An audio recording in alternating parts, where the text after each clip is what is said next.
Hi, welcome to Prabha with TNPSC. நம்ம இப்போ என்ன பார்க்க போகிறோம் அப்படின்னா, உழவர் கடன் அட்டை திட்டம். இந்த ஒரே ஒரு கண்டென்ட் மட்டும்தான்.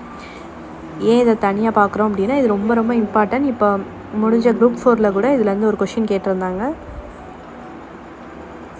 இப்போ பார்க்கலாம் இதை பற்றி. உழவர் கடன் அட்டை, இதுக்கு பேர் என்னென்னா Kisan credit card, KCC card அப்படின்னு சொல்லுவாங்க. இது வந்து யாருக்காக அப்படின்னா, விவசாயிகளுக்கு அவங்களோட தகுதிக்கு ஏற்ற மாதிரி கடன் ஈஸியாகவும் கொஞ்சம் கரெக்டான நேரத்துலையும் கிடைக்கிற மாதிரி ஏற்பாடு பண்ணி கொடுக்குறதுக்காக கொண்டு வந்தது தான் இந்த திட்டம். யார் அப்படின்னா 1998 இந்தியாவோட மைய வங்கியும் நபார்டு வங்கியும் சேர்ந்து தொடங்கினது தான் இந்த திட்டம். ஓகேவா?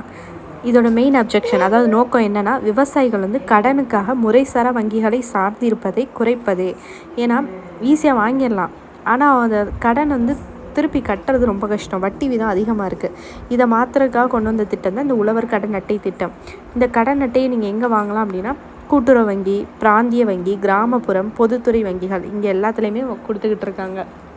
நெக்ஸ்ட்டு, இந்த கேசிசி கார்டை வந்து நீங்கள் மின் தகவல் கடன் அட்டையாகவும் வழங்குறதுக்காக அறிவுரை செஞ்சுக்கிட்டு இருக்காங்க நம்மளோட அரசு. தேங்க்யூ.